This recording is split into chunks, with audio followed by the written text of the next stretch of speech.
కిరణ్ రాయల్‌ది రోజు రోజుకి అది పెరుగుతుంది తప్ప తగ్గట్లేదు. మనకు తెలుసు కిరణ్ రాయల్ అనే అక్కడ వైసీపీ జనసేన తిరుపతి ఇన్ఛార్జి ఆయన.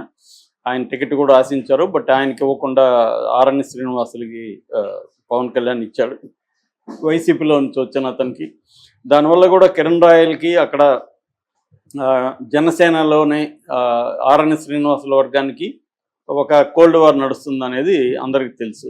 అయితే కిరణ్ రాయల్ ముందు నుంచి కూడా అతను రాజస్థానీ అని చెప్తారు, అతను మార్వారి అని. అయితే ఒక బలిజ స్త్రీని పెళ్లి చేసుకొని తను రాయల్ అనే పేరు పెట్టుకున్నాడు. ఈ వార్తలు కూడా బయటకు వచ్చాయి. అది నిజం అంత అనేది తెలియదు. ఏదేమైనా కిరణ్ రాయల్ మీద గతంలో కూడా ఆరోపణలు అయితే చాలా వచ్చాయి. ఎందుకంటే అతను ముందు నుంచి కూడా నోరేసుకొని ఇటు రోజాని, జగన్ని, వీళ్ళందరినీ గట్టిగా మాట్లాడే వాళ్ళల్లో జనసేనలో కిరణ్ రాయల్ ఒకడు. అలా ఫోకస్ అయినాడు. నేను చాలాసార్లు చెప్తుంటాను, ఈ మధ్య అసలు వాళ్ళు ప్రజలకు ఏం చేస్తున్నారో లేదో తెలియకపోయినా టీవీల ముందు, మీడియా ముందు నోరేసుకొని అరిస్తే వాళ్ళు పాపులారిటీ ఈజీగా వచ్చేస్తుంది. ఎందుకంటే వాళ్ళు అరిస్తే మిగతా వాళ్ళు అరుస్తారు కాబట్టి వీడి నెగిటివ్గా పాపులారిటీ వస్తుంది. ఇవాళ పాపులారిటీ తెచ్చుకోవాలంటే ఎవడైనా గట్టిగా తిట్టాలి. తిడితే మీడియా అంతా పరిగెత్తుంది. మా మీడియాలో తిట్టు, మా ఛానల్లో తిట్టు అని పరిగెత్తుంది. అలాగా వాళ్ళు తిడతారు కాబట్టి అలాగే కిరణ్ రాయల్ కూడా అక్కడ ప్రజలకి అతను ఏం చేశాడు, ప్రజల తరపున ఏ ఉద్యమాలు చేశాడు అనే దానికంటే కూడా అక్కడ రోజా మీద రోజు తిట్టడం, జగన్ మీద తిట్టడం, దీనివల్ల మళ్ళీ వీళ్ళు తిట్టడం, ఇలాగా అతను పాపులర్ అయినాడు.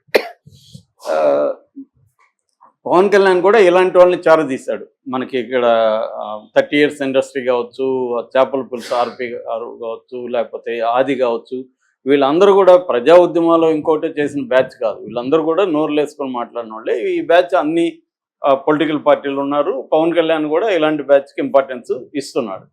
సో ఈ నేపథ్యంలో లక్ష్మి అనే ఒక ఆమె బయటకు వచ్చి, నా దగ్గర నేను 1,20,00,000 రాయల్కి ఇచ్చాను, కిరణ్ రాయల్కి, అలాగే కొన్ని సవరాలు బంగారు కూడా ఇచ్చాను, నన్ను మోసం చేశాడు, నన్ను ప్రెజర్ చేసి 30 లక్షలే ఇచ్చినట్టుగా అతను వీడియో కూడా చేయించాడు, నా దగ్గర 1,20,00,000 ఇచ్చిన దానికి సాక్ష్యాలు ఉన్నాయని చెప్పి ఆమె ఆరోపించింది. దాంతో కిరణ్ రాయల్ వచ్చి ఆమె మీద అసలు నేను అవన్నీ తీసుకోలేదన్నాడు. దాంతో వరుసగా కిరణ్ రాయల్ మీద ఆడియోలు, వీడియోలు బయటకు వచ్చాయి.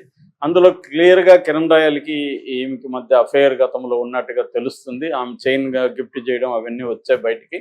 అట్లాగే కిరణ్ రాయల్కి మల్టిపుల్ అఫైర్స్ ఉన్నాయి. కిరణ్ రాయల్ మాటలు చూస్తే మాత్రం అతి భయంకరంగా, ఒక పొలిటికల్ లీడర్ లాగా మాట్లాడట్లేదు అతను, ఒక వీధి రౌడీలాగా బిహేవ్ చేస్తున్నట్టుగానే అర్థమవుతుంది. 100 మంది పెట్టుకుంటాను బండబూతులు తిడుతున్నాడు ఈ అమ్మాయిని కూడా. ఇవన్నీ తెలిసి కూడా పవన్ కళ్యాణ్ సైలెంట్గా ఉన్నాడు. ఈ వేరే ఎక్కడో జరిగితే మాత్రం పవన్ కళ్యాణ్ స్పందిస్తాడు. ఇక్కడ పూజారి మీద దాడి జరిగితే ఆయన స్పందించాడు, కానీ దీని మీద ఏమి స్పందించలేదు. స్పందించకపోగా ఈ అమ్మాయిని అరెస్ట్ చేయడానికి పవన్ కళ్యాణ్ సహాయం చేశాడనేది ఇప్పుడు వార్త. ఎందుకంటే రాజస్థాన్ పోలీసులు సడన్గా ఆ రోజే వచ్చి ఈ అమ్మాయిని తీసుకెళ్లడం అనేది అందరికి కూడా విచిత్రంగా అనిపించింది.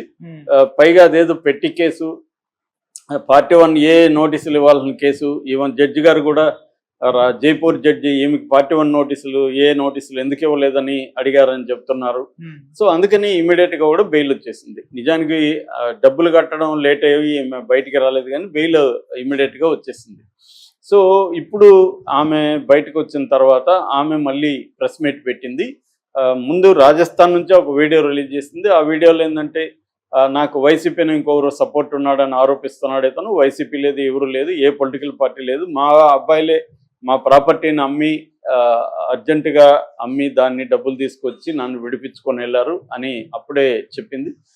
బయటకు వచ్చినాక, తిరుపతికి వచ్చినాక నేను చాలా విషయాలు చెప్తాను అనేది. ఇప్పుడు తిరుపతికి వచ్చినాక ఆమె ఇంకొక వీడియో చేసింది. ఆ వీడియోలో ఆమె ప్రధానంగా ఆరోపించేది ఏంటంటే, కిరణ్ రాయల్ దగ్గర పవన్ కళ్యాణ్ పెన్ డ్రైవ్ ఉంది. ఆ పవన్ కళ్యాణ్ పెన్ డ్రైవ్లో అనేక మహిళల మీద అతను వ్యవహారాలు ఉన్నాయి, రహస్యాలు ఉన్నాయి. దాన్ని పెట్టుకొని కిరణ్ రాయల్ పవన్ కళ్యాణ్ని బ్లాక్మెయిల్ చేస్తున్నానని అతనే నాకు చాలాసార్లు చెప్పాడు. నేను పవన్ కళ్యాణే నాతో భయంగా ఉంటాడు, ఎందుకంటే పవన్ కళ్యాణ్నే నేను బ్లాక్మెయిల్ చేస్తాను, నువ్వెంత నేను నాతో మాట్లాడేవాడు. సో అని అందుకనే ఇప్పుడు పవన్ కళ్యాణ్ ఈ విషయంలో కిరణ్ రాయల్ మీద చర్య తీసుకోవట్లేదు. నేను నిజానికి ఒక ఆడపడుచుగా నాకు న్యాయం చేయమని పవన్ కళ్యాణ్ అడిగాను, అదేమీ చేయలేదు అని చెప్తున్నాను. నిజం కూడా ఆమె చెప్పిన దాంట్లో ఒక నిజమైతే ఉంది. అది ఉందా లేదా మనకి తెలియదు, పెన్ డ్రైవ్. కానీ మరి పవన్ కళ్యాణ్ ఎందుకు భయపడుతున్నాడు కిరణ్ రాయల్కి? పవన్ కళ్యాణ్ మామూలుగా అయితే ఏం చేయాలి? ఇక్కడ మనం చూసాము, అతను ఎవరు, మన డ్యాన్స్ మాస్టరు జానీ మాస్టరు, ఆయన మీద ఇమ్మీడియట్గా ఆయన సస్పెండ్ చేశారు. అక్కడ కూడా అది చేయాలి కదా కిరణ్ రాయల్స్, చేయకుండా అది పెండింగ్లో పెట్టి ఈ లోపల మా వాళ్ళు విచారణ అన్నారు. ఏం విచారణ? మరి ఈ లోపల ఆమెను కలవాలి కదా, ఒక బ్యాచ్ వెళ్ళి ఆమెను కలిసి మాట్లాడి ఉండాలి కదా, జనసేన బ్యాచ్ ఒక ఫ్యాక్ట్ ఫైండింగ్ కమిటీ వెళ్ళి ఆమెతో మాట్లాడాలి, మొత్తం విచారించి ఉండాలి. ఏమీ జరగలేదు. కనీసం ఆమెకు మద్దతుగా ఎవరు కూడా ఒక స్టేట్మెంట్ కూడా ఇవ్వలేదు. సో ఆ వీడియోలన్నీ ఆడియోలు బయటకు వచ్చాయి, క్లియర్గా తెలుస్తుంది. సో వాళ్ళు మామూలుగా చేయాల్సింది పవన్ కళ్యాణ్ ఎంతసేపటికి నేను స్త్రీలకు రక్షణగా ఉంటాను, స్త్రీల మీద అన్యాయాలు, జగన్ అంతా మహిళల మిస్సింగ్కి దీనికి చేశాడు, మహిళల మీద ఘోరాలు అని మాట్లాడాడు. ఇప్పుడు అధికారంలోకి వచ్చినప్పటి నుంచి అనేక సంఘటనలు, స్త్రీలకి మీద అత్యాచారాలు, హత్యలు ఇవన్నీ జరుగుతుంటే కూడా ఎక్కడ పవన్ కళ్యాణ్ స్పందిస్తున్నట్టుగా మనకు కనబడలేదు. ఆయనకి గుళ్ళు మీద ఇంకో దాని మీద ఉన్న శ్రద్ధ మనుషుల మీద ఉన్నట్టుగా మనకి ఎక్కడ కూడా ప్రూవ్ కాలే ఇప్పటివరకు 9 నెలలు. తనకు ఉపయోగపడుతుంది అనుకున్నప్పుడే కూటమి నీరుకుని పెట్టే విధంగా స్టేట్మెంట్లు ఇస్తున్నాడు తప్ప ప్రజల సమస్యల మీద ఆయన స్పందిస్తున్న దాఖలాలు లేవు.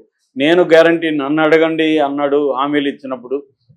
సూపర్ 6 కానీ ఇంకొక 43 హామీలు కానీ చంద్రబాబు నెరవేర్చకపోయినా ఎక్కడ దాని గురించి మాట్లాడట్లేదు. రైతులు ఇష్యూలు వస్తున్నాయి, విద్యార్థుల ఫీజు రీయింబర్స్మెంట్ సమస్యలు వస్తున్నాయి, మహిళల సమస్యలు వస్తున్నాయి, దళితుల సమస్యలు వస్తున్నాయి. ఇలాగా ఏవి జరిగినా ఆయన ఎక్కడా స్పందించట్లేదు. అలాగే ఇప్పుడు తన పార్టీలో అరాచకాలు, ఒకప్పుడు వైసీపీ అరాచకాల మీద పోరాడు, ఇప్పుడు కూడా ఏమన్నా నోరు చేస్తే వైసీపీ అరాచకాలు అంటాడు. మరి ఈయన పార్టీలో ఒక కిరణ్ రాయల్ అనే వ్యక్తి ఒక స్త్రీ మీద ఆమె తప్ప ఒప్పు అనేది తర్వాత కథ, ఇతనైతే తప్పు అనేది క్లియర్గా అర్థమవుతుంది.